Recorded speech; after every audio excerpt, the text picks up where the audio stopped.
Hello, Pennsylvania. I won this place so much. We won.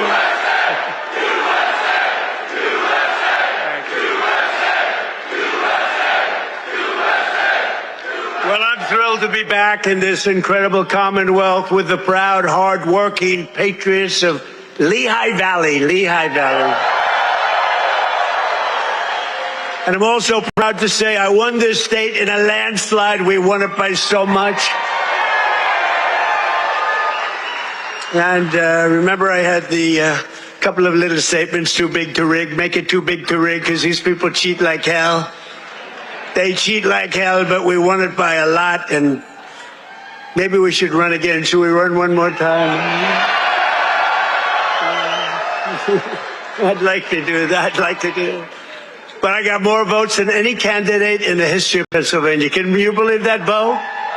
You would have gotten more. And today I'm especially honored to be here in the place that builds some of the toughest vehicles on the road, Mack Trucks. Mack Trucks is doing a great job. We have all of the Mack people, the chairman, we have the whole group of here, all the leaders, the big guys. They're trying to get a contract for 15,000 trucks. 15,000. I said, that's a lot. I said, how many are you looking for? 10, 15? No, 15,000, sir. That's a lot of trucks.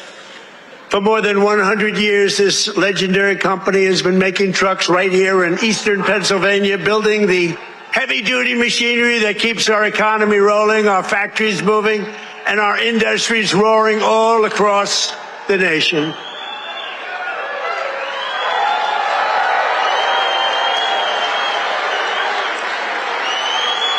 And you are the men and women who put your pride and spirit into those beautiful words, stamped on every Mack truck that said, made in the USA. It's made in the USA.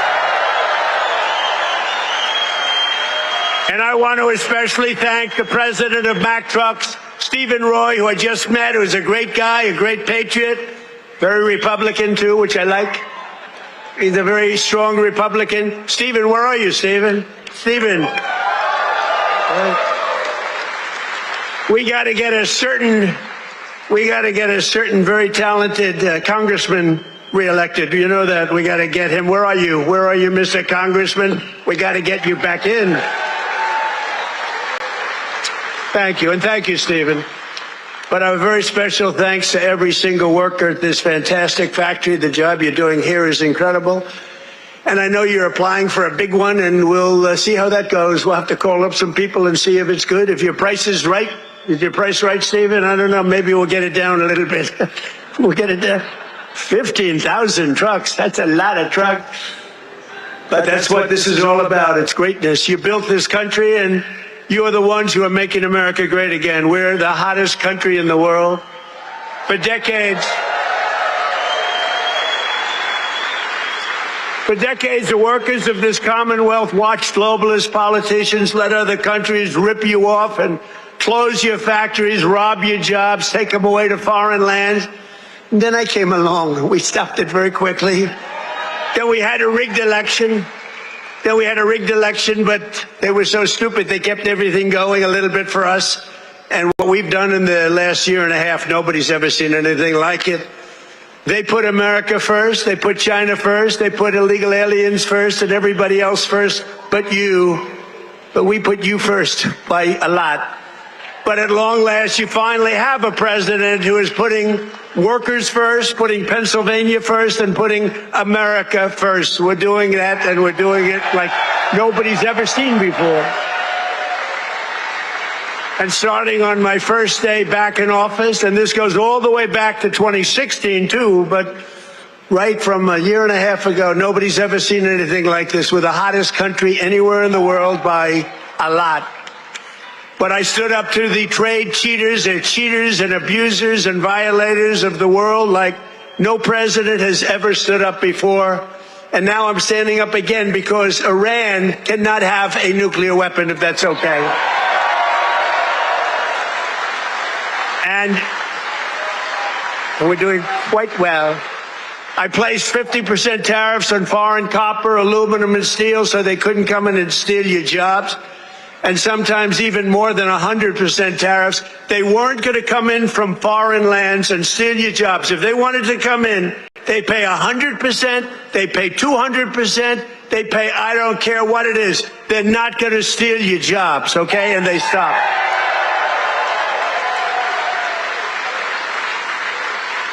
And right now we have more factories being built, and I mean car factories, AI factories, factories of every type than we've ever had in the history of our country by 3 times.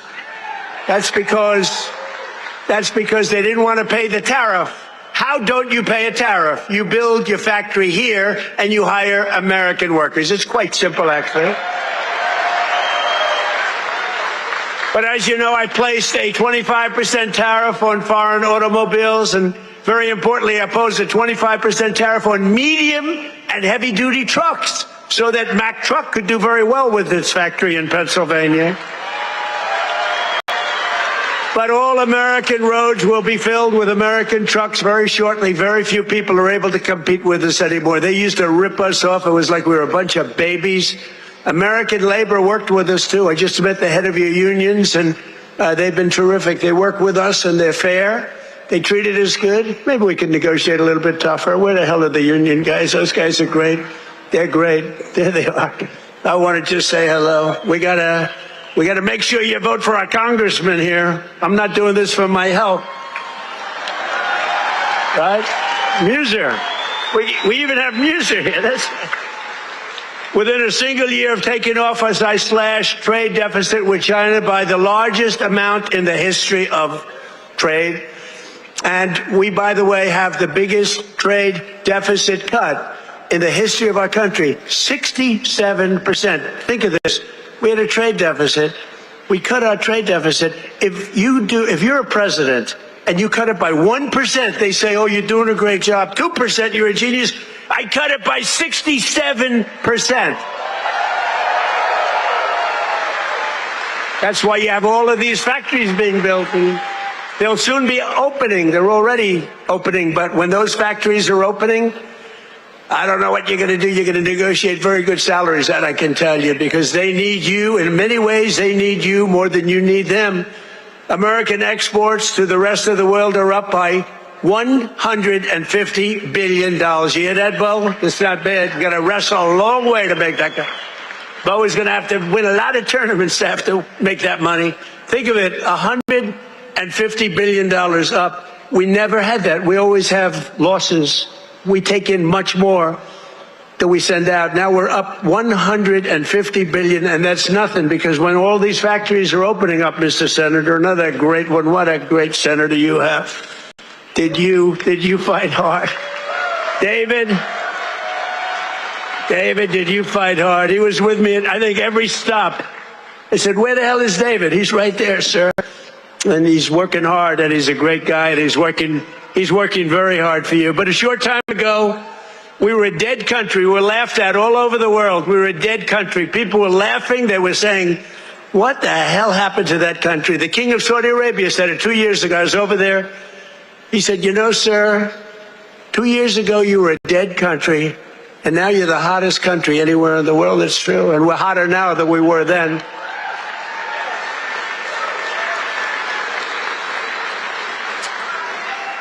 He then proceeded to announce that he's investing $2 trillion in our country, along with Qatar, along with UAE. Bahrain is investing, Kuwait's investing, but countries from all over the world, they're all investing in the United States. 2 years ago, they wouldn't even think of it. They thought we were finished. When I went to China 2 weeks ago, I met with President Xi, and we greeted each other, and he looked at me and said, man, do you move fast. Because they thought they had us, but now it's really the opposite. We are doing numbers that nobody's ever seen before, so it's great. It's good. We had a great meeting. But as you know, we just achieved a historic peace agreement with Iran to end the conflict in the Strait of Hormuz. And by the way, yesterday, 19 million barrels of oil flowed out of the Strait of Hormuz, a very beautiful place.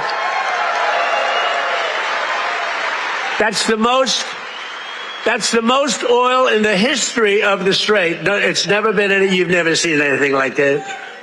It's called an oil gusher. And most importantly, we are ensuring one thing very importantly, because this is why I did it. I did it for this reason, 99% for this. Iran will never have a nuclear weapon, and they've agreed to that. But remember, this wasn't easy. We had 47 years worth of presidents and other people, other countries too. We're not the only one that never did anything. They were the bully of the Middle East. And now we're leaving Iran with no Navy, no Air Force, no anti-aircraft, no missile capability, no nuclear program. We're leaving them without any nuclear capacity, and they've agreed to that. And we're getting along quite well, although if you read the fake news, you never know. Think of it, the fake news, they have no army, they have no navy, they have no air force, they have no anti-aircraft. We can fly over Tehran just at will, nobody going to do anything to us. And then I read the fake news that they're doing quite well. They're not doing quite well. These people right there, look at all of them. Whoa, whoa, whoa. That's a lot of press. That's almost as much press as Bo had at the White House last week when he knocked out his opponent in the first round. Right? I think you had more. Bo had more press. But the Iran economy has been crushed and their defense industrial base has been damaged so severely that it'll take them many years to rebuild, many, many years. And now we're trying to work out a deal that's fair. And we also want to work out a deal. You know, the stock market hit a new high today again. And oil, for the first time in months, hit, think of it, $70 a barrel. So we got it 70. That equates to a very low price. That oil is going to come charging down. And with oil comes everything else. Because I inherited from these Democrats. You know, they're Democrats. I changed the E for a U. It's very simple, Democrats. I don't know why I didn't think of that 9 years ago. I just thought of it about a month ago. They're Democrats because their policies are so dumb. Men and women's sports. You know, Bo is with one of the great champions. Tony, could you have taken most women in the heavyweight championship? He was the heavyweight champion of the world. Do you think you would have had trouble with a woman of approximately your size? Be hard to find a woman of your size, but if we did, I think you would have been okay. What do you think, Bo? Could you have handled it? I think so. What about you, Bo? Could you handle a woman of approximately your, 182 or something? Think there's a 182-pounder that could give you a little tussle? I don't think so. I don't think so. He's such a nice guy. Say, no, not really. I don't think so. When she looked at those ears of Bo, when she looked at those ears, she'll say, I'll take a pass. She'll say, I'm not going to fight that guy. The average price of gasoline nationwide is down 60 cents a gallon just from a short while ago. And remember this. We had to make this detour. We had to go to Iran. You can't let them blow up the Middle East and then us, if that's possible. We would have gotten them before, but they would have blown up Israel. They would have blown up the entire Middle East. You can't let that. You want to see a bad economy? That's a bad economy. So, but remember that our oil in the middle of this conflict was less than it was for sleepy Joe Biden. And we're putting out a fire. Biden, Clinton, Bush, all of them. Barack Hussein Obama. Have you heard of him? Have you heard of Barack Hussein Obama? None of them did anything. Obama gave them $1.7 billion in green cash. Remember, on a 747, they flew over piles of cash, $1.7 billion.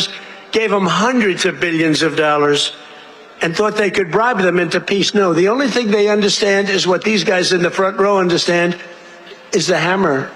Because if you look at what we did to their nuclear capacity with those beautiful B-2 bombers, that was truly a hammer. In fact, we named it a hammer, Operation Hammer. But our economy is ready to soar to levels the world has not seen before. I believe that, David. I think it's going to levels that nobody's ever seen before. All these factories are being built, and they're going to be occupied, and they're hiring people now. And it's going to be something very beautiful. I don't know who's going to follow me, but Remember that I was the one that did it, okay? Somebody's going to walk into office and they're going to have the most successful country in history, and they're going to be bragging what a great job they did. Now, we did it.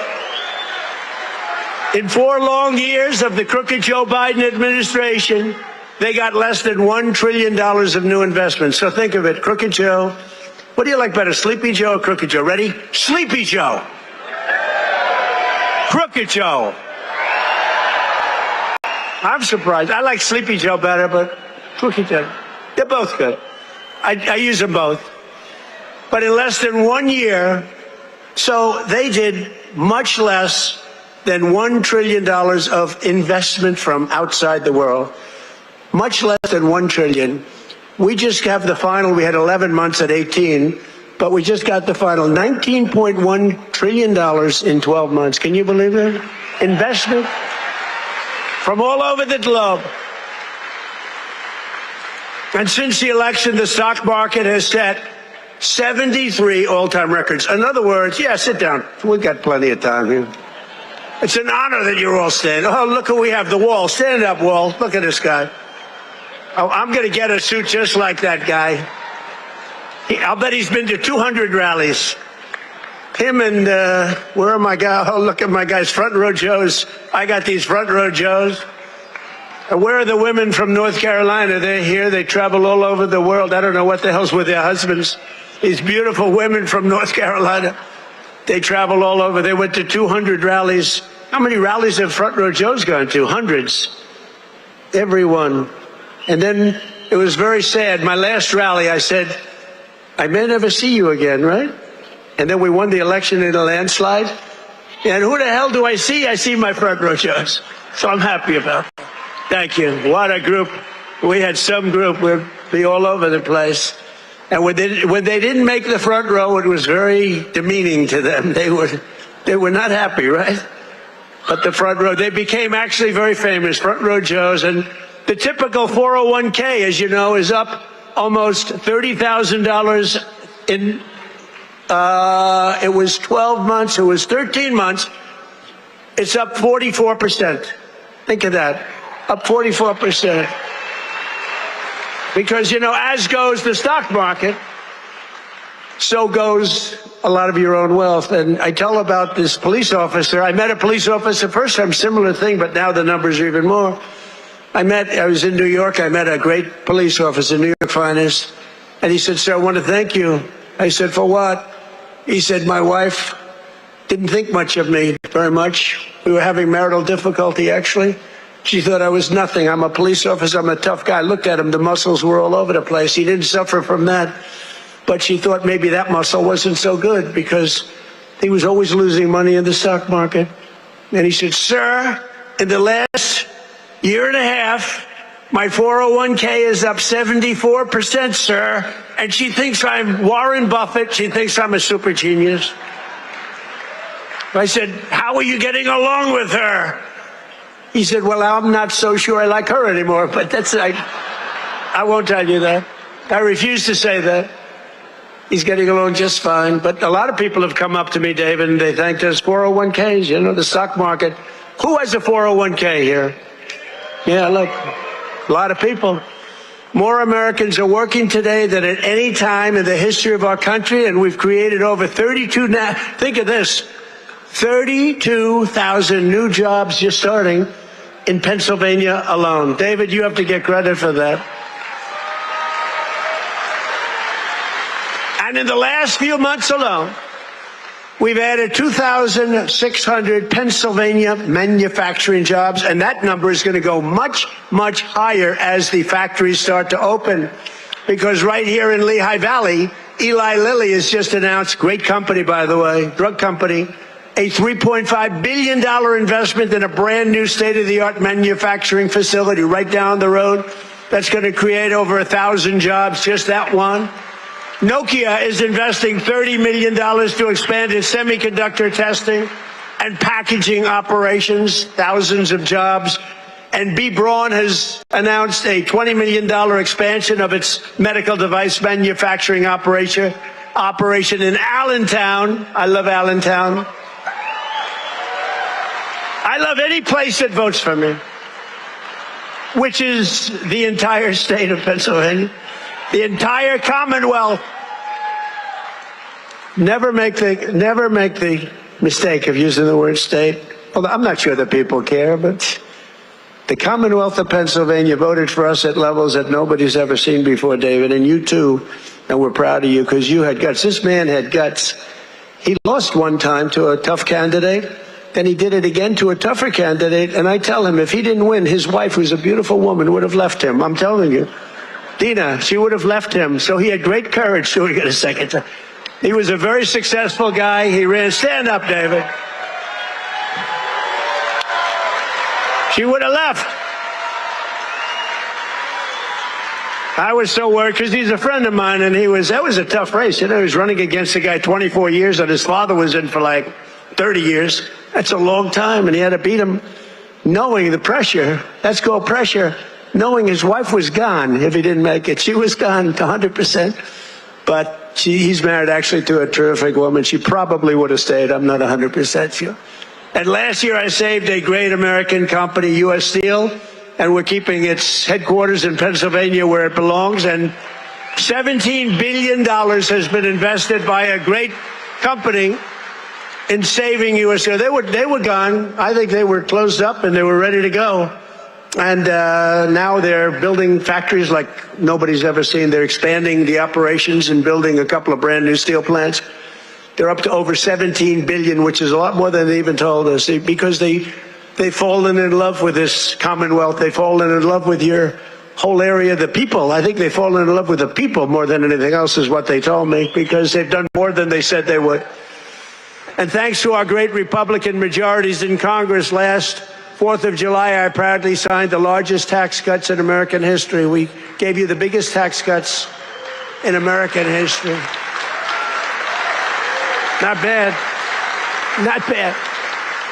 We delivered no tax on tips, no tax on overtime, and no tax on Social Security for our great Pennsylvania seniors. No tax. And our tax cuts are projected to boost take-home pay for Pennsylvanians by an average of more than $10,000 a year per household. Think of that. Not bad. That alone should win us the midterms. We got to win the Muser. We got to win the midterms. Muser's another great guy. Stand up, Muser. Been with me forever. He was thinking about running for governor. I think he would have won, but he was thinking about running for governor. And I said, I want you to stay in Congress. I want you to stay. And we appreciate it. You've done a great job. But always remember, every single Democrat in Congress voted against our tax cuts. So think of it. All of those tax cuts and many more, they want to raise your taxes, not lower them. They voted against tax cuts. You know, all my life, I sort of been political in that I found it very interesting. I was a very successful real estate person, but I love watching politics. And my whole life I've watched politicians say, we will cut your taxes, we will cut. I never heard these people say, we will raise your taxes. This country has gotten very strange politically, especially with all the communists that are up for election. You know, you have communists. These aren't socialists, these are communists. And they're all up. How about the guy in Maine? He's got the Nazi stickers. He's got the whole deal, and they're trying to say so for 8 years, 10 years, they said Trump is a Nazi. Now they can't say that anymore because they have a guy with a tattoo on his chest. It's unbelievable. But they voted against no tax on Social Security. They voted against no tax on tips. They voted against no tax on overtime, and if they got into office, you will have all of those taxes and all of that money that you're saving, including the big savings on Social Security. It's going to all be terminated. You're going to have to start paying it. They want to pay it. I don't know what's wrong with these people. They voted in favor of the estate tax or the death tax on your farms and your businesses. You know, farmers and small business people, they love their children. If they love them, it's great. Most of the people love them. Some can't stand. I know people that can't stand their kids. They're not going to leave them 10 cents. But if you love your child, you want to leave your farm, especially from these farmers, it's born in them somehow. They want to have their children on the farm. The children don't want to leave, but sometimes they're they're land rich and cash poor. You know, I've known that expression too. I've oftentimes been land rich and cash poor. It's not a good period of time. And you die and you have a estate and they tax you at 40, 50, 60%, and they end up losing their farm, losing their small business. And in many cases, you don't read about this, they commit suicide. They actually go out and commit suicide because they're forced off their farm by a bank. They have to go out and borrow money from a bank. And they're forced to go out, borrow the money. They're unable to pay the loan. And the bank, even if it's a nice bank, they give them a chance, they give them another chance, and then they ultimately foreclose. They lose everything. And in many cases, they commit suicide. And I said, we're not going to have that crap go on. So you have no estate tax to pay on your small farm, small business, on your farms, your businesses. And you can, if you love your children, you can leave your farm or your small business to your child, and they're not going to lose it. If you don't love your children, then don't listen to what I'm saying, because it doesn't matter. If you don't like them, don't leave them anything. The hell with them. They probably deserve it. But think of it, the Democrats voted against the border wall. The border wall gave us the safest border. We have the safest border now in the history of the country. They voted against voter ID. You know why they voted against voter ID? Because they want to cheat. There's only one reason, Mr. Wall, right? Correct. Where do I get that suit? One day, I don't know if it's very presidential, I'm going to walk up in a suit with the design of the wall on it. I don't know. What do you think? I already have a lot. You know, I have a very elegant wife, and she says, darling, please, please, don't dance. It's not presidential. I said, but the people love it when I dance at the... And she said, please, please, the men and women's sports, please don't do the weightlifting thing. And don't do the swimming thing. You know, the weightlifter where he goes up and the record stood for years and years and years. And this young lady, she's trying out for the Olympics and she's going to do it. And the record stood for 19 years, and they put an eighth of an ounce on one side, an eighth of an ounce on the other. They have to understand, Melania, who's now a movie star, she got the #1, can you believe she hit big with a movie? That's not good. There can only be one star in a family, please remember that. But they put a little eighth, like a feather on one side, a little bit, just to break the record. The parents are sitting right there where Big Bo is. He's a nasty guy, that punch he threw. Got to be very nice to Bo. I got to be very nice. Got to make sure he's never angry at me. But she said her parents are right there in the front, and they're so proud. The father's not so proud because he knows she's not going to do it, because she's a woman. It's a lot of weight. The mother, though, is screaming, darling, I love you. Do it. And she gets over the weights, and she stands there. And then she gets him, and she gets him. And the mother's screaming, darling, I love you, darling. Go. And the father's looking, saying she has no chance. And she's like this, you see it? Drops him. And she's like devastated for the rest of her life. And then a guy comes along who transitioned. That's the term. I've gotten very good at that term. I used to take a lot of heat for my definition of the movement over. But he transitioned. He was a poor, very poor, bottom of the line, male weightlifter. But now he's a female weightlifter. And he looked at the amount. I think it was like 210 pounds or something like that. Well, that's a lot for a woman, but not that much for a man. You could do it with one hand. And he goes, looks down at the weight.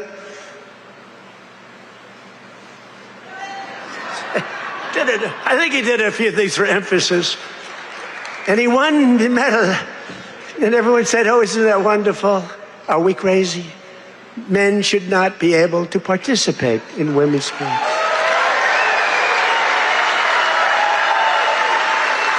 Right? That's a 99% issue.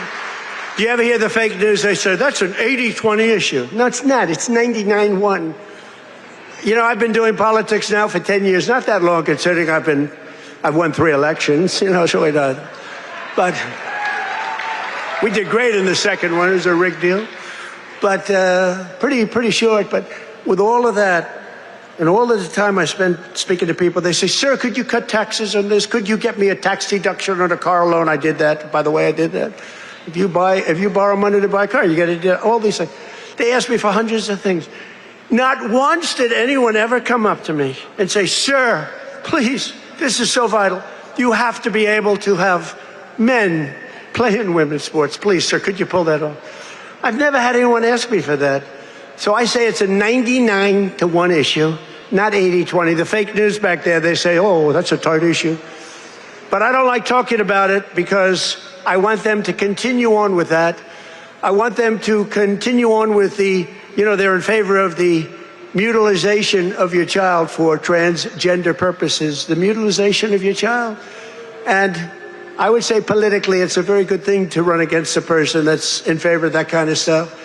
So we let them, we don't bring it up during off-political seasons, but we have a political season coming up, and they'll be doing all of that nonsense, and they're going to lose a lot of elections. And now, if you look at New York, we have all communists running.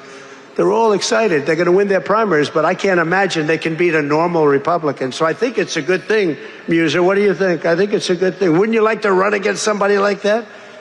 Well, Shapiro's not that much better, to be honest with you, but I wasn't. They're all being forced. They're all being forced. A guy like Shapiro, he's going to be forced to the left. Otherwise, he's not going to get the nomination.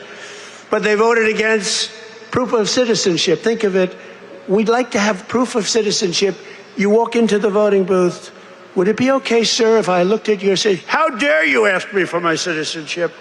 You know, in California, if you ask that question to a voter, you are criminally liable. In other words, they can put you in jail. If you say, sir, do you have proof of citizenship?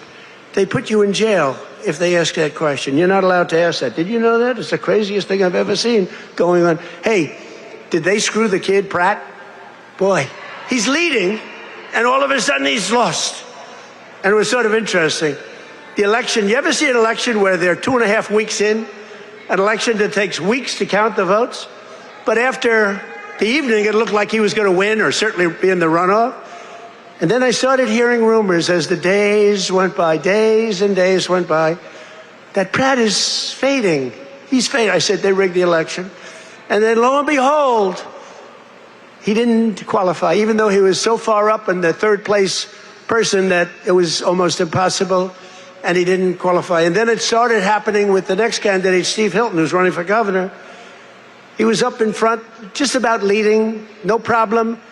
And all of a sudden, about 4 or 5 days after, this is after the election's over, they said, Steve Hilton is starting to lose votes. I said, here we go again. And I called up the U.S. Attorney in California. They said, we're going to have a number in the next week. Next week. I called up the very powerful, very good U.S. Attorney in California, and I said, do me a favor. Take a look. They're trying to steal that election, too. I guess they called up. They said, this is the U.S. Attorney call. We have your great U.S. Attorney here today, by the way, and your assistant U.S. Attorney. They're doing great. David, thank you. But so over the next week, he was definitely going to lose, but the U.S. Attorney called. We want to check your votes. About an hour after the call, ladies and gentlemen, Mr. Hilton has won. So had I not made that call, Steve Hilton would right now be watching the election from home. So I don't know, he would have a great chance, but the election's totally rigged. California's totally rigged, all mail-in ballots. It's a disgrace. We got to pass the Save America Act, okay? Got to pass.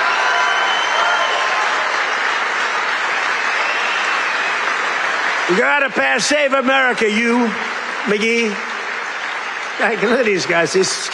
What love. A friend of mine is a very big real estate developer, but he's got a problem with speaking in front of crowds. He chokes, he chokes like a dog. He said, how do you do it?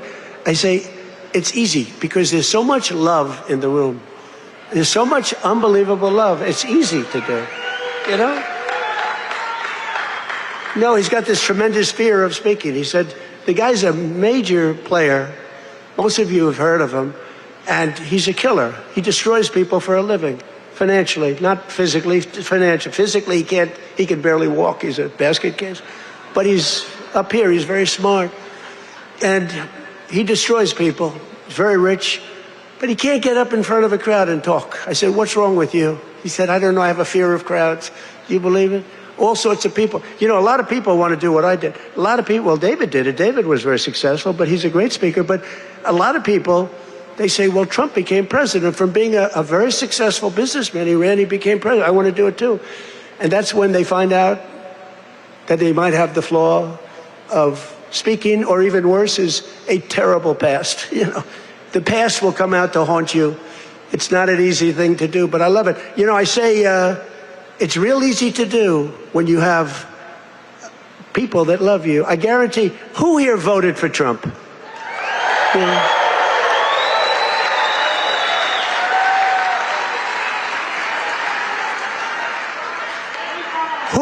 Who didn't? Well, this is dangerous, so don't raise your hand. Think you're going to be cute, because you might be in big problem. Then they'll blame me for causing problems. Who did not vote for Trump? Young man, he wants to be. He's a young man. He thinks he's being cute. As he gets pounded on. Now he just said no. I did. I was the first. He said I'm the first or last. But the Democrats voted in favor of Iran having a nuclear weapon, and they voted against military spending. But I overrode that. Let me tell you, if the Democrats get in, your 15,000 trucks that Mr. Roy is looking to get are dead. They're not going to have 15,000. They're not going to have 15 trucks. They'll be back to the number I originally guessed, right? How many are you making? 15? 15,000 trucks will be down to nothing, zero. And they'll make you put electric on it, you know, electric, so that when you're in the middle of a jungle someplace and you need a charge, where's my charging booth? As opposed to carrying a nice tank of diesel on your back, throwing it in and taking off, right? Where's my charging booth, they'll be saying. They created the strongest military in history, and you see that with Venezuela. Venezuela, one-day operation, like, great. Good army. And now we're making a lot of money with Venezuela, and Venezuela's doing great also. It's a happy country now. But it took us exactly 48 minutes to win that war. We have the greatest military in the world, 48 minutes. And we've paid for the cost of the war. Where do you hear this? 28 times already. More, but 28 times. So the cost of the war, we've already, because we brought millions of barrels of oil out, and we're getting along great. The people running it, they're our people, they're great people. And the people are happy in the country. They have smiles. They were miserable. They were starving. But they have a lot of oil under that ground. You know how you find oil in Venezuela? Just look at the ground. You'll see oil bubbling up. They have so much oil. They don't know what to do with it, but they had a bad system. They're making more money now for the country than they've ever made before, and we're making a lot of money too. But also Iran, we knocked them out. 1 week, it was essentially militarily over. Much bigger country, 91 million people. And much different ideology. The ideology of the Muslims is slightly different than the ideology of the Catholics. We have the Catholics and the Muslims, slightly different. But Venezuela's been great, and Iran's been great. I mean, you know, if Iran's reasonable, if they're smart, otherwise we'll have to finish the job, which will take about maybe less than a week. But they're going to be okay, I think. They're going to do what they have to do because we want to have it done. But they voted against lower energy prices, the Democrats did, and then they went on to create the highest energy prices that we've ever had in the history of our country. People don't realize that. Much higher than ours during a war.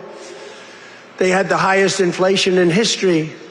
The highest inflation in history, they say 48 years, but that's sort of history as far as I'm concerned. And they were absolutely terrible on affordability. Remember, I got here, my first day, the fake news is screaming at me, what about affordability? I'm only here 1 day. Remember, eggs were up about 5 times higher than they ever were. And we have prices are coming down right now at levels that you've never seen. And now with oil crashing, you're going to see something really amazing. And to top everything else, they let 25 million people into our country, many of them criminals and thugs and people from mental institutions and drug dealers. They even let 11,888 murderers into our country. Murderers, 11,888. more than 50% of which have killed more than one person. And I've gotten the worst of them out. We've gotten them out, Tom Homan and our whole group of people.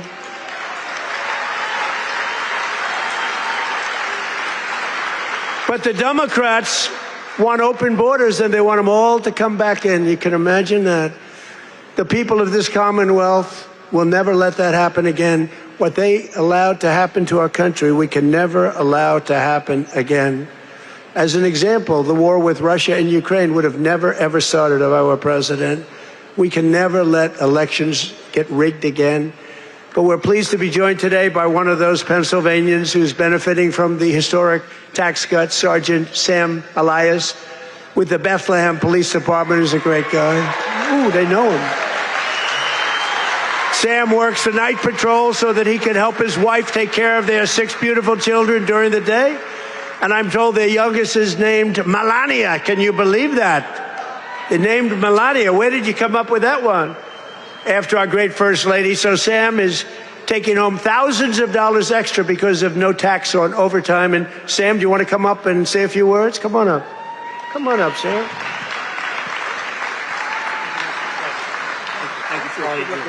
Thank you.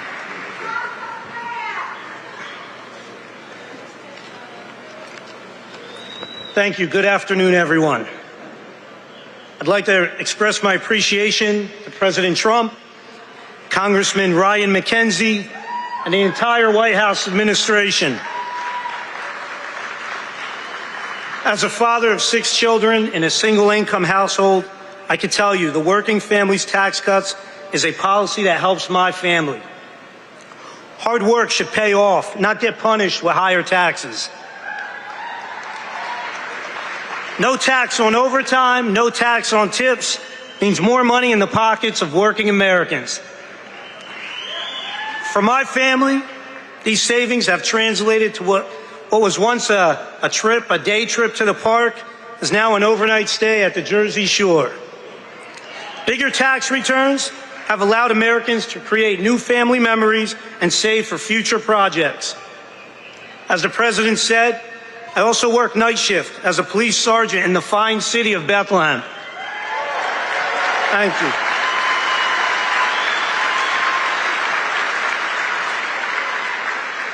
A shortage in police recruitment has left our department depleted of officers. Our officers get called out for overtime to cover these shortages. Some pay periods, officers are working over 40 hours of overtime. That's why I'm grateful for no tax on overtime. Thank you, Mr. President.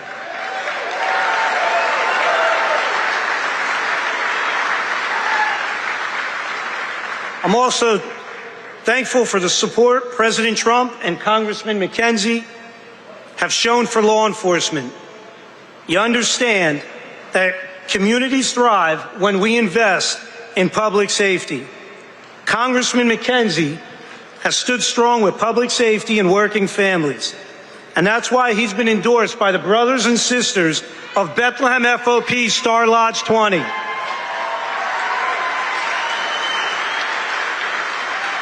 Congressman McKenzie has been on the front lines in supporting public safety.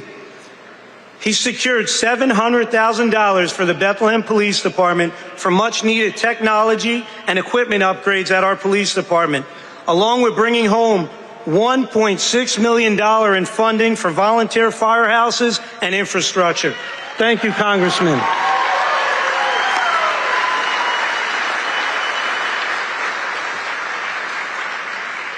I'm a very grateful American, a son to Lebanese immigrants who came to the United States 50 years ago in pursuit of the American dream. My 80-year-old father is here with me today.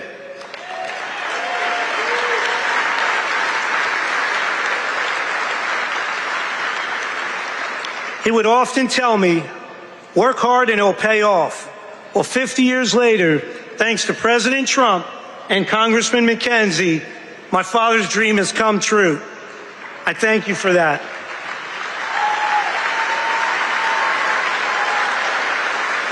Thank you. Additionally, thank you to President Trump and your entire administration. After more than 50 years, the Lebanese people finally have an American ally who advocates for a sovereign and independent Lebanon governed by the Lebanese people. Thank you for that. Mr. President, you have the support of almost 20 million Lebanese people worldwide.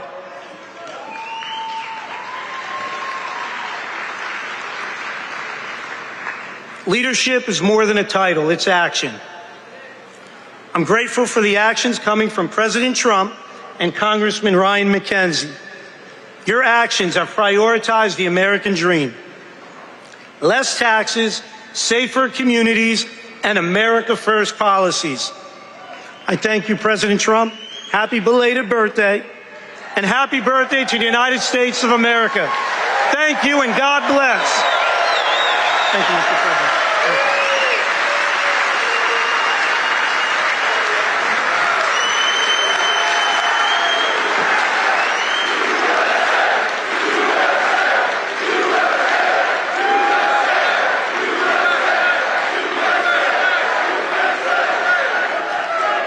Thank you very much. You know, I just looked at all these pages. I said, oh, we're in trouble. But you know what? That was good. That was a good job. I was a little worried when I saw the pages after page. Very good. Great job. Sam, where's your father?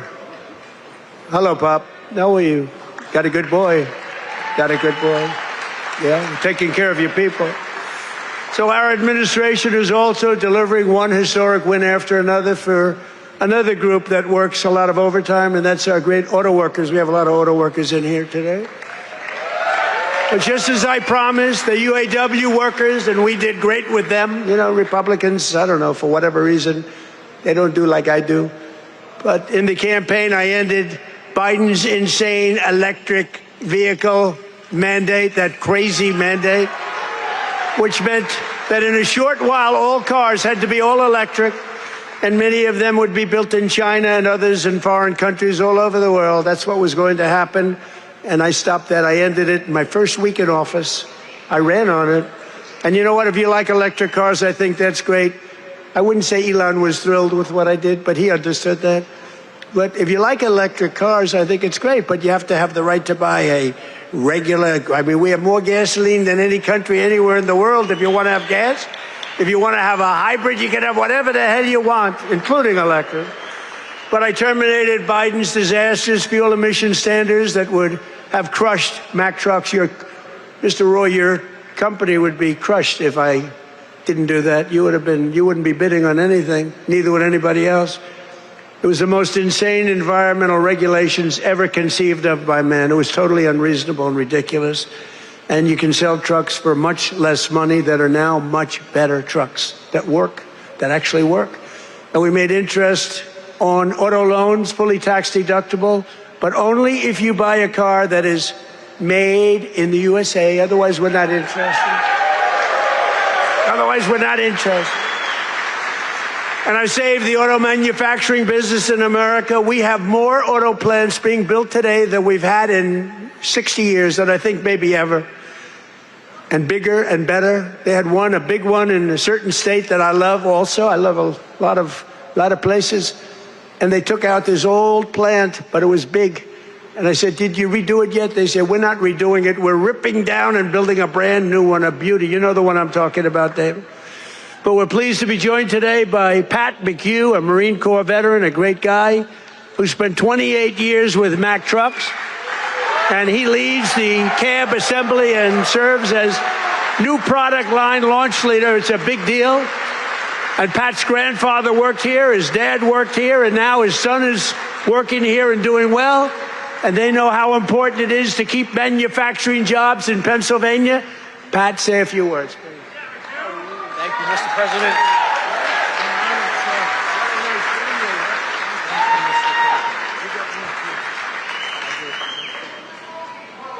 Wow. Good afternoon, Mr. President. It is a profound honor and privilege to have you here with us today to help celebrate the upcoming 250th birthday of our America.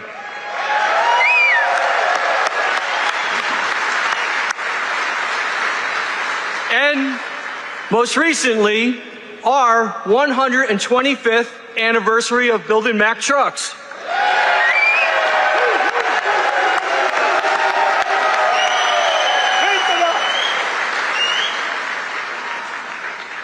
My name is Patrick McHugh Jr., and I am a proud Marine Corps veteran.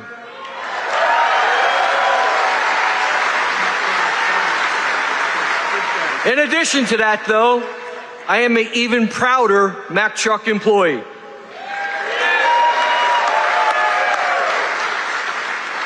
Standing here with me today is my father and my son, both Mack truck workers. Together, they have a combined 78 years working experience building the greatest trucks on earth.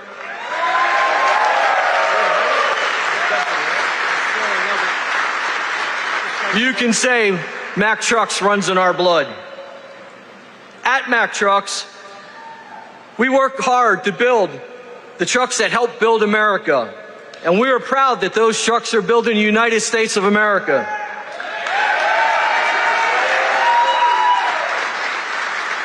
Along with our UAW colleagues, we're open for business and we're producing the best quality trucks we ever have. On behalf of our entire team, we warmly welcome you to our plant, Mr. President, home of the finest trucks in America, built by the most skilled and dedicated workforce in the trucking industry.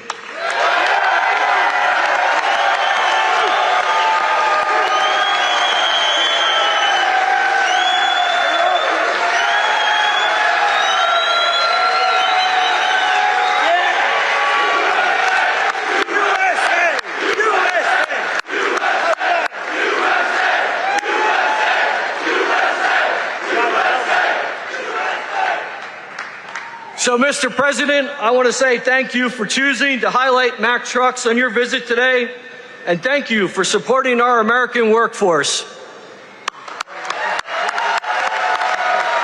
you, Mr. President.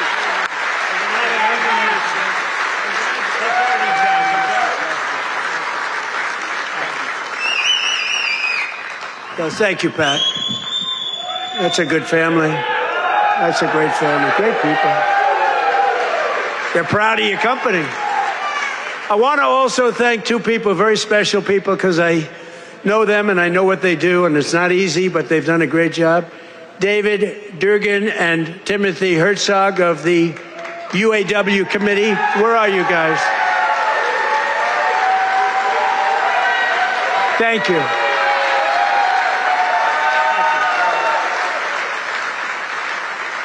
They do a good job representing you. Ease up just a little bit so they can get the contract, okay? Just a little bit. Thank you, fellas. Get this congressman elected. That's what you got to do. But we're pleased to be joined also by Labor Secretary Keith Sonderling. Keith, where are you, Keith? Where's Keith? Hi, Keith. Good job. Is he treating you guys good? Is he all right? He better treat you good. A very special guy, somebody that everybody wanted. I have to tell you, everybody wanted him. He's some person, he was actually an astronaut. He went out, he made a lot of money because he's smart. And he's now the NASA administrator. You saw that rocket 2 months ago up and go around the moon in record levels, the furthest any ship has ever flown, and come back. And he's working very heavily on the moon. But what he's done with NASA is amazing. And he's a very special person and a brilliant one, Jared Isaacman. Jared, thank you.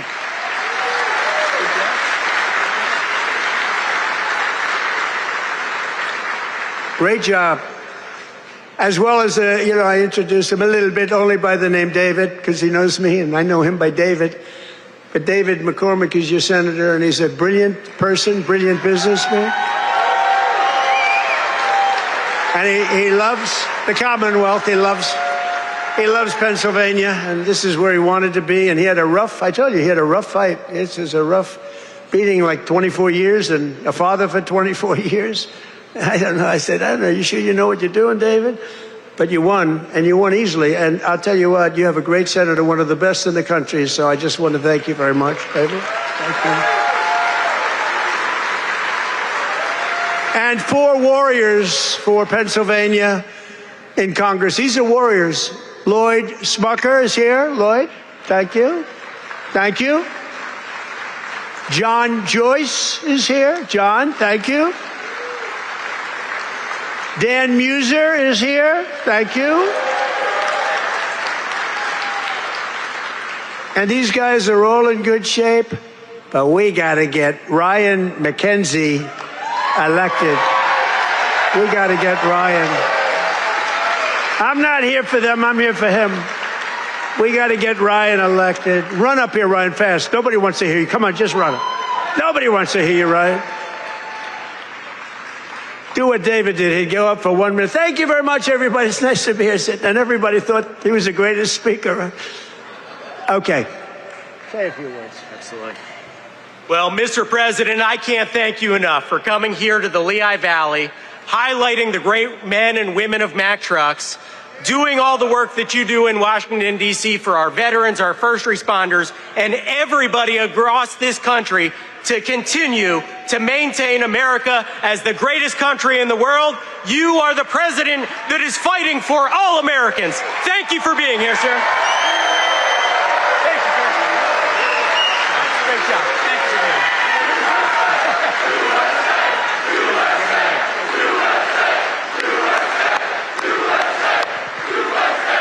That's great. Wow, that's great. He learned something from you, David, huh? That's great. We also have one of the greatest writers anywhere in the country who knows more about the Commonwealth of Pennsylvania, I think, than anybody. She's a terrific person. Right from the beginning, she said Trump is going to win, therefore I like her. She said Trump is going to win in 2015. In fact, she wrote an article in 2014. She said this guy Trump should run. I hadn't thought too much about it. I was having a lot of fun putting up buildings. But she was very early on, and I really mean it. I don't think there's anybody that knows more about, they used to call it the Rust Belt. I call it the Money Belt now. It's gone from the Rust Belt to the Money Belt. Either one is okay, but there's nobody that knows more about it than Selena Zito. She's fantastic. Where are you, Selena? Where are you, Selena, with your beautiful daughter? Thank you, Selena. Selena's an incredible woman, and her daughter is following in her footsteps. She's just been so good. Very powerful writer, actually. Some of the biggest papers in the world. It's nice to have good stories on occasion, truthful stories. Thanks as well to the president of the NRA who's here with me, Bill Bockenberg. Bill, stand up.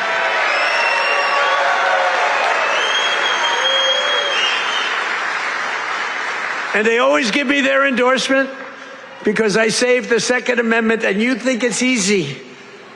On occasion, it was not easy, right, Bill? But we did it. We did it with your help. And we're doing a couple of other things, working with you and your people. But I think you've done a fantastic job. The NRA, everybody, they really have been. They've been with me right from the beginning. And Bill asked me, would I support the national right to carry legislation? How do you feel about national right to carry?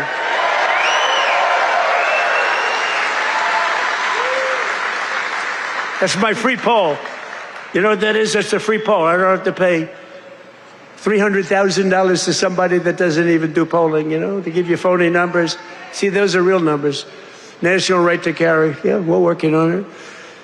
And we have a very special guest who you just saw on the highest rated fight show ever in the history of television, the UFC Freedom 250. So this guy, well, I just have to set it up a little bit if I don't mind. Because I'm thinking, you know, I'm a similar size. I weigh more than he does, actually. So therefore, I have a tremendous physical advantage over him. His muscles are slightly harder and slightly younger. He's a lot younger. But I think I can do it because I'm a great athlete. He knows I'm a very good golfer. And I'm much better off on the golf course against him than I'm on the wrestling mat. But he went virtually undefeated. I mean, he went 4 years. He was the top wrestler. His friend, Tony, who's a another champion I'll introduce you to, Tony. But these two guys were on the Penn State team, and Bo Nickel went, I mean, you couldn't defeat the guy. And then he had every battle. I guess he was a 3 or 4-time All-American. But then he turned pro and he went to the UFC. Did you find them tougher? What? Yes, a little different. You know, a little different. But he's won just about everything.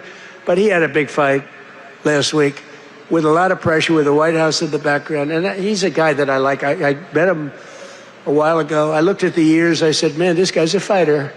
You can tell a lot by the ears. And he told me, no, he doesn't mind the ears. He likes them. It's almost a symbol. For great fighters, it's a symbol. That's why I'm worried about you, Tony. You have pretty normal ears.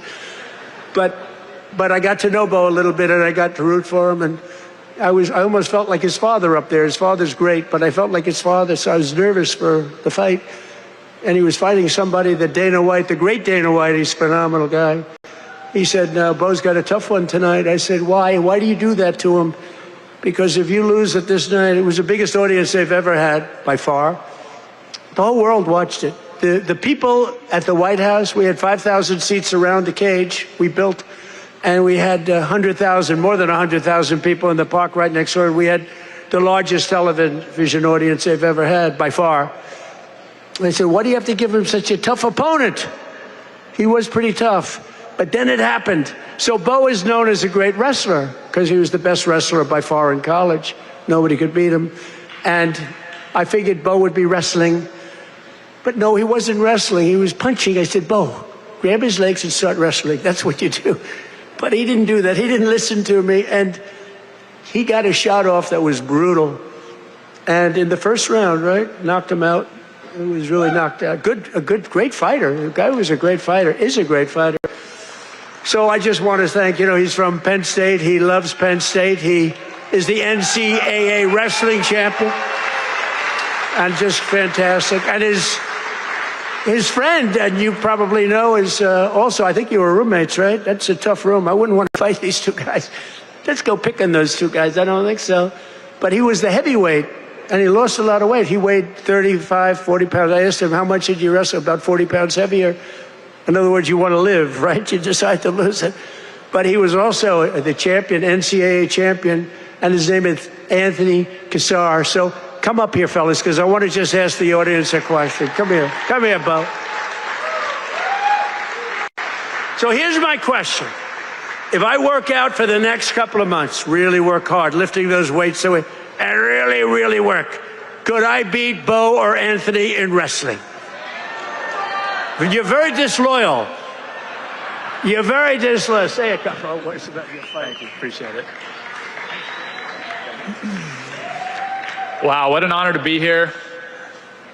I think walking up here, I was almost as nervous as the fight, but it feels like a fight. Yeah, it feels like it, but this is exciting. I'm grateful to be here with everybody. So grateful to President Trump for making an event that, in my mind, never seemed possible happen. UFC Freedom 250 on the White House lawn. Unbelievable. I don't think there are too many presidents that have the courage to do something like that, and just so unbelievable. For me, both my parents were high school teachers. My dad was a wrestling coach. My grandpa was a wrestling coach, and I grew up around sports and just competing from 5 years old. And so to be able to do something like that is a dream come true. And it's just through hard work, effort, discipline, and a lot of time in the wrestling room, a lot of time in the cage that I was able to do that. And that's really because America is the land of opportunity. And if you set your mind to something and you feel passionate about what you do, you can accomplish anything. And thank you. I don't want to take too much time, but I want to tell a quick story about the first time I met President Trump. It was in 2019 at the White House, and our team and I won the Nationals, the NCAAs, and at Penn State we are. Let's go. And we were given the opportunity to meet President Trump, and it was really special because he took a lot of extra time to talk with us as wrestlers. I think he respected the wrestlers a lot, and I told him that when I'm done wrestling, I was going to fight. And he asked me if I needed a manager. And I thought that he has better things to do than that. But really since then, I feel like we've had a special connection that I'm extremely grateful for. And you know, fast forward 7 years, I'm fighting on the White House lawn, and I turn and look at my corner, and President Trump is right next to him.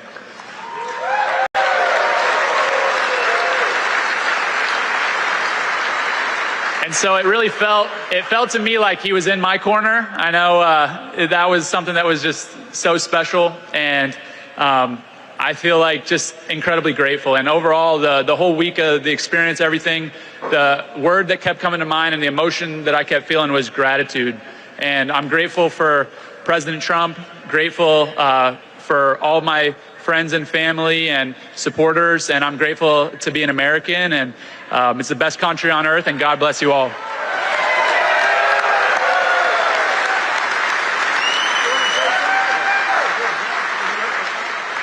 How's everybody doing? This is an awesome crowd. I'll keep this really short. It's just an honor to be here. Bo and I have been roommates since our freshman year at Penn State and never could have imagined this, but it's an honor to support Mr. President, this great nation, and the American workers that build the foundation of the United States of America. So as a small business owner, real estate investor, I just want to thank President Trump for the big, beautiful bill, all he's done for small business owners. And most importantly, I pray that God will continue to bless him and guide him to lead this great nation. And God bless all of us. Thank you.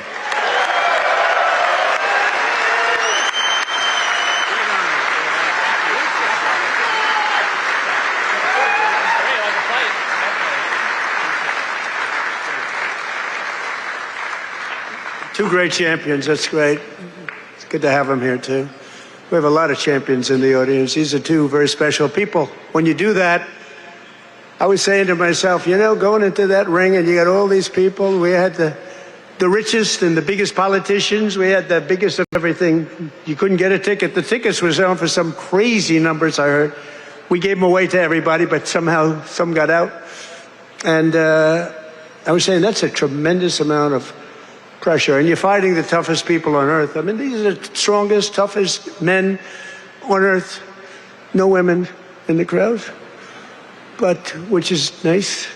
But these are the toughest men on earth, and it's tremendous pressure.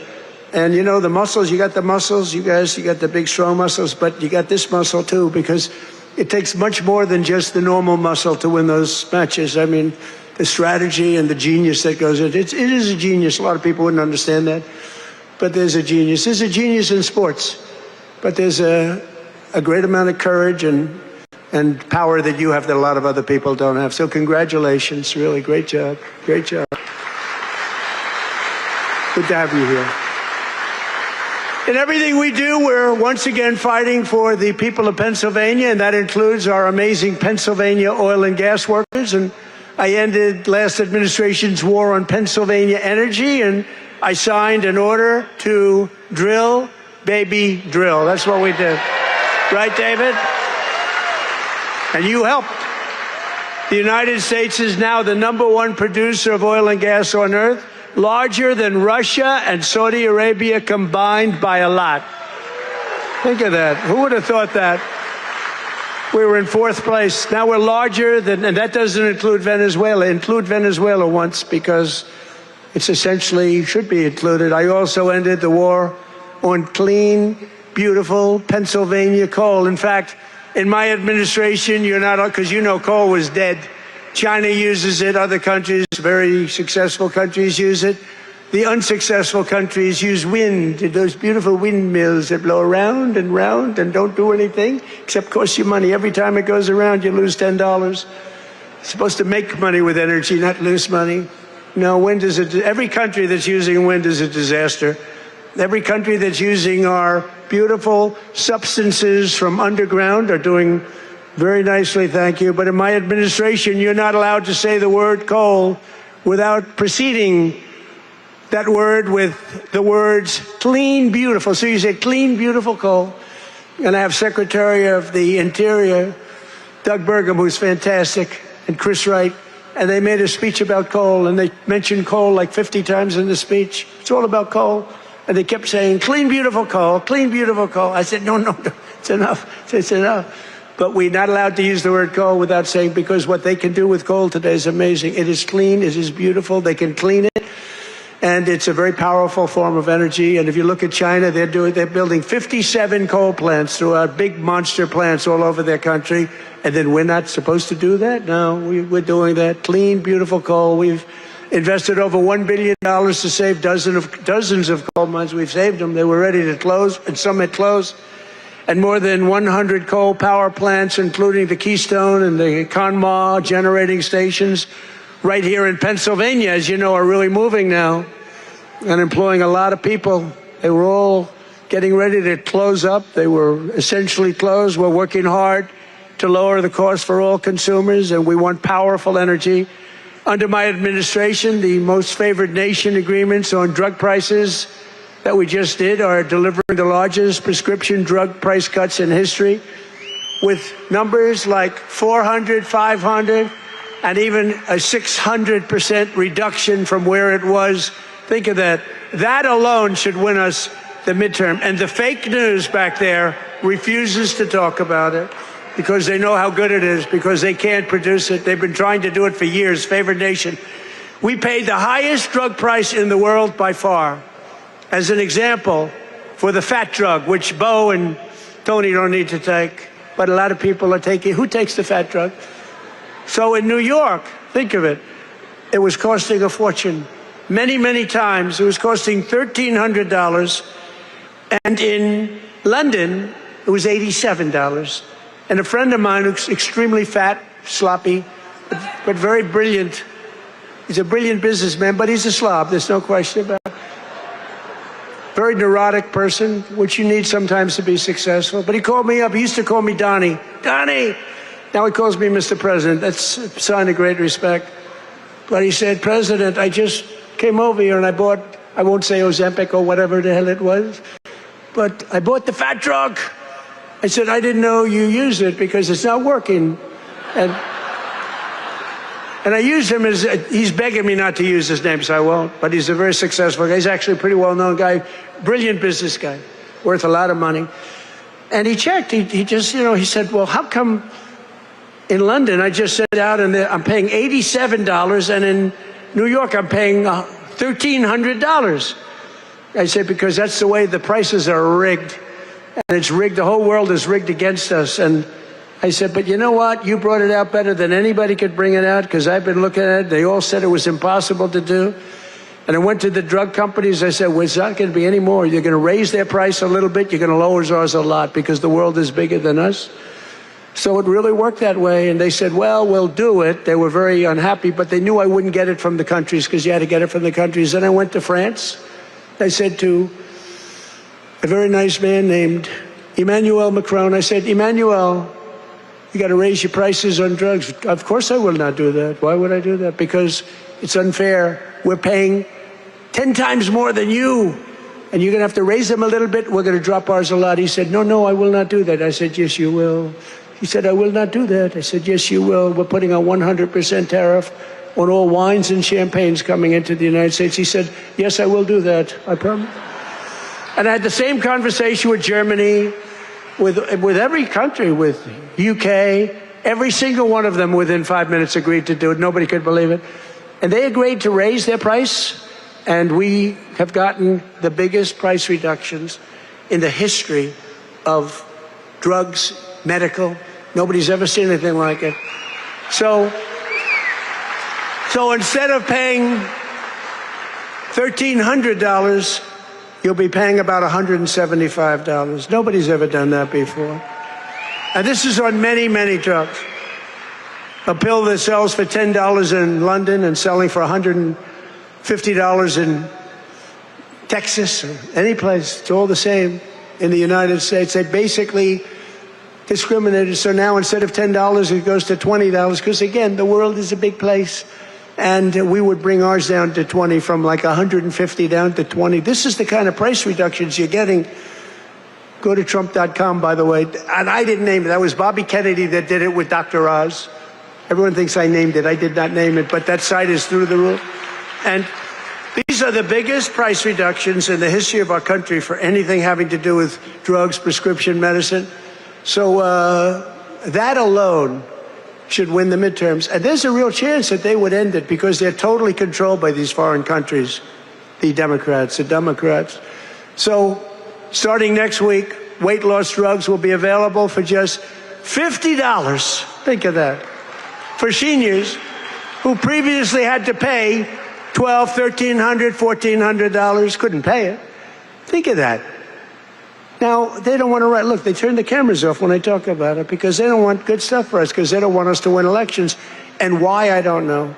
Why they want to have people pouring into our country, why they want to have high taxes, why they want to have all of these problems that took place over the last 4 years of the last administration, one of the worst administrations in history. But the other ones wouldn't be much better because they have all of these crazy policies. They've gone communist. But just over 1 year ago, we inherited the worst border in history, but I quickly turned it into the most secure border in the history of our country by far. Almost nobody is able to get in. And in the past 13 months, and this is a chart kept by generally Democrat people, in the past 13 months, 0 illegal aliens have been admitted into the United States. Think of that.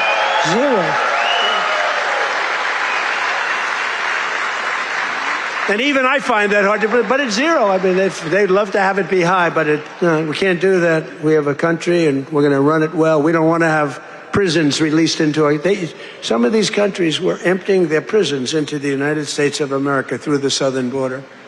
Prison population. Some of the countries had no prison population left. You know what that saves them? Some of them had no mental institutions. The mental institutions were taken. All of those people were taken to our southern border and allowed to just walk freely into our country under Sleepy Joe Biden and his group of thugs, their group of real thugs. Weaponization, that's all they're good at, weaponization and cheating on elections. In 2025, we achieved the largest drop in the murder rate ever recorded in the history of our country, despite the fact that we haven't gotten all of these criminals out of our country. We had the lowest since 1900, that's 125 years ago.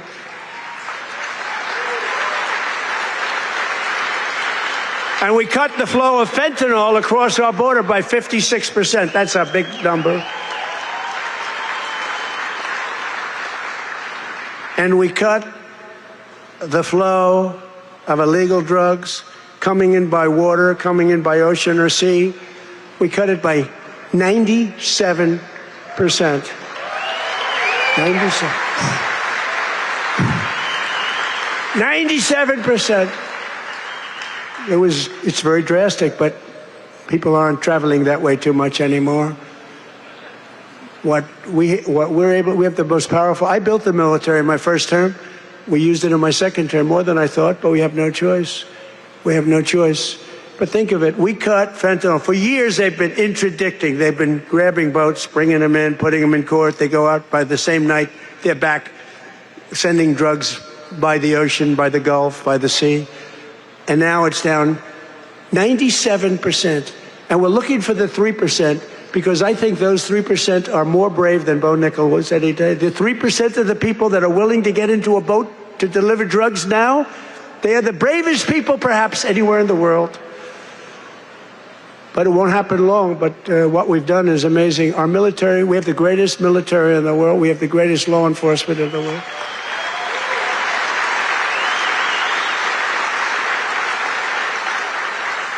And we have the highest number of recruiting.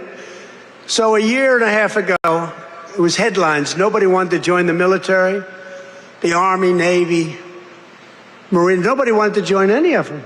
Air Force, Space Force. I love Space Force. Coast Guard. Nobody wanted to join any of the military. They had tremendous recruitment problems. And even it carried over to the police. You have great police here. The police and the fire departments. Nobody wanted to do anything with the name America, anything with the uniform. And today, we have the highest recruitment, the most successful recruitment. Every single slot is filled. And that includes, they want to be policemen and they want to be firemen and women. So we went from the least successful in our history, David, to the most successful in the history in terms of recruitment. It was very embarrassing. A year and a half ago, 2 years ago, and it all happened from November 5th. That's when we won the election. From November 5th on, everybody wants to be a soldier. Everybody wants to be in the Army, the Navy, the Marines. They want to fly the jets in the Air Force. The Coast Guard is hot. Everything's hot. And of course, Air Force. You know, I started Air Force. That was a part of the Air Force. The Space Force was part of the Air Force. I said, no, it's got to be separate.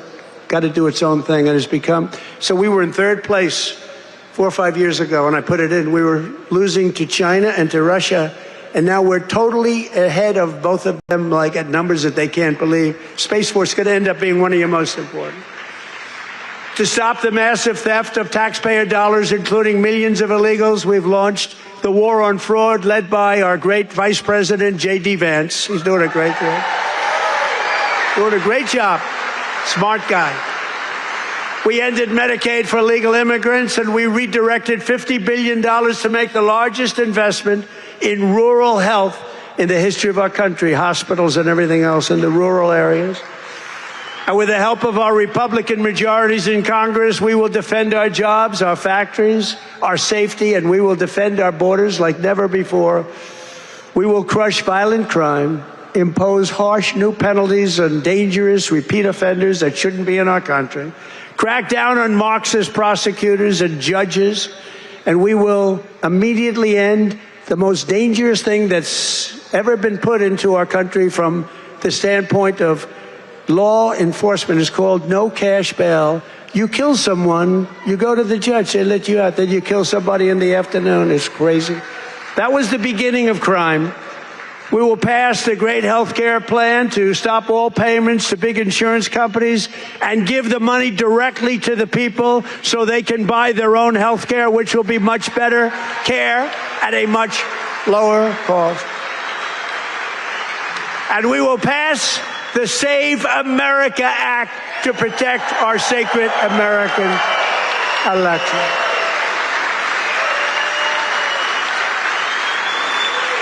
And in the Save America Act, it's very simple. All voters must show a photo, voter ID. Very nice. May we see a picture, please? All voters must provide proof of citizenship. And there will be no mail-in ballots except for illness, disability, military deployment, or travel. And we will also, in that same bill, enshrine in permanent law no men in women's sports and no transgender surgery for our children. So together, with the help of patriots throughout Pennsylvania and all across the land, we will make America powerful again. We will make America wealthy again. We will make America healthy again. It's all happening. It's all happening. We will make America strong again. We will make America proud again. We will make America safe again. And we will make America great again. Thank you very much. Thank you.